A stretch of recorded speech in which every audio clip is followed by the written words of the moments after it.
Welcome back to another video by Easy Makes It Easy. In this particular video, we're going to be covering some of the fundamental differences between the agent-to-agent protocol and the model context protocol as it relates to leveraging these protocols to build intelligent agents. So we're going to get started. The model context protocol came about late 2024, around November. And this came because of the need to provide agents with the context that they need to create the right output. You would see that when you're building these agentic systems, it does not matter how smart the large language model is. If you don't provide it with the right information, that model will not give you what you need. So you need to have certain mechanisms in place that allows you to keep track of what is happening inside the agentic application and provide it with the right information that it needs to create the output or the result that you're looking for. So because of this need, certain language models added the support for tools, but that was not enough, because when you actually go out to implement these agentic applications, you have to create one-to-one mappings with all the tools that you need to provide this context, to provide this ability to take actions and things like that. So this protocol was designed to serve as a way to simplify the ability for agent developers to bring in this context that was needed to build these agentic applications in a much simpler way, without all the heavy lifting that is typically required to make this happen. So I want you to understand the reason for bringing this protocol into existence and why it was invented or brought into existence. So that's the key thing that you have to understand about the model context protocol. And then it allows you to simplify how state is managed. So if you have like an agentic application and you want to keep track of what has been said, you want to keep track of relationships between different entities, you want to keep track of what has been happening through the conversation, this protocol simplifies how you can do that. If you also want to bring in information or data to provide context, we call this retrieval augmented generation, where you want to provide the language model information that it was not trained on so that it can make a more accurate decision as an agent. So when you need to do this, the model context protocol is one way to simplify how this is implemented. You can still do it manually, but if you use the model context protocol and the tools or resources that are available, you can simplify how that is done.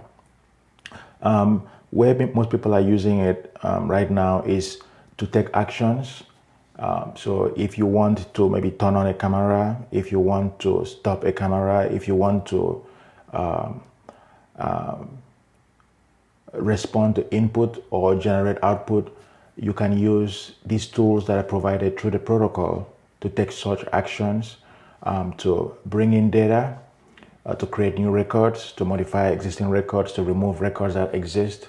So the model context protocol, or MCP, really simplifies how this is possible today.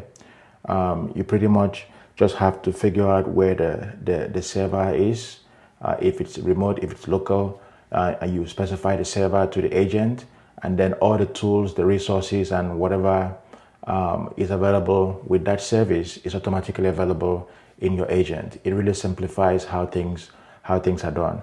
So that is the main focus of this protocol. It is not really intended for you to communicate with other agentic systems. So to cover that, we're going to move on to the next protocol, which is the agent-to-agent protocol. So this protocol,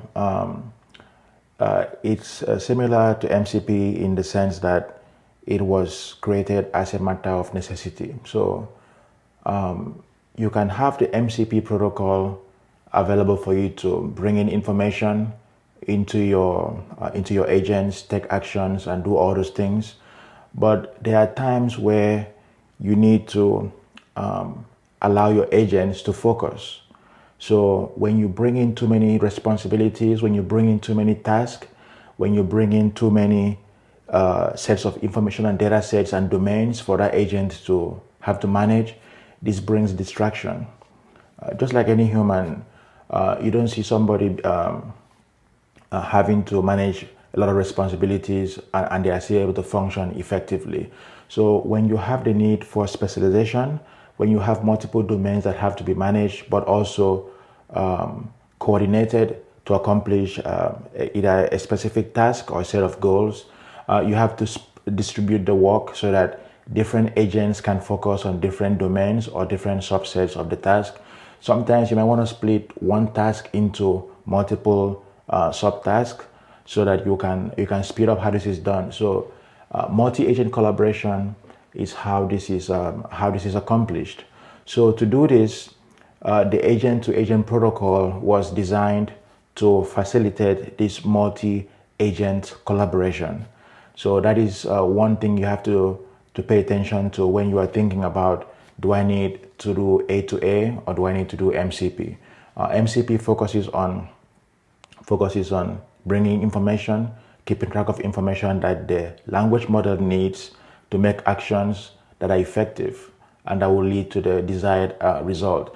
Whereas the protocol for multi-agent collaboration is the agent-to-agent protocol that is invented for that. So we have this ability for the specific agentic service to advertise what they're able to do. So that is called the agent card, sort of like a business card that if you're trying to hire someone, for maybe a contractor for a task, they might give you their business card, and in there it has the mechanism like a phone number or email or website on how you can contact them. It also specifies what they're able to do for you.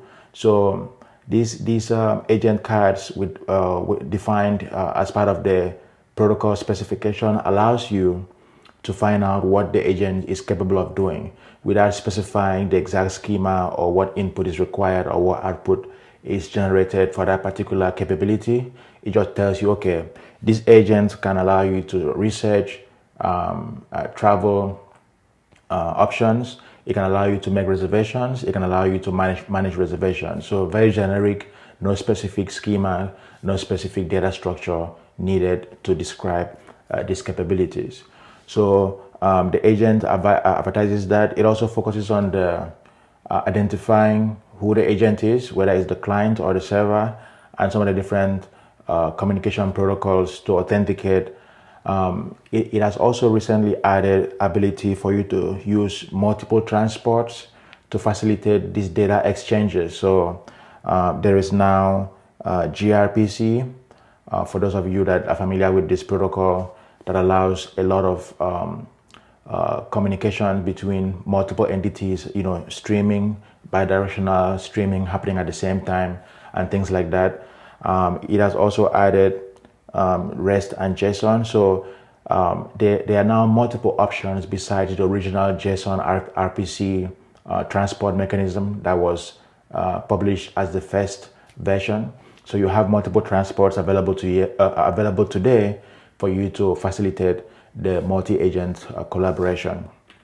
And then it is intended for you to exchange messages between the client and the server, and also to manage tasks. So you might specify a particular task from the client to the agent, and then the agent has the ability to either respond immediately or it can reply later, or you can also specify a mechanism like a callback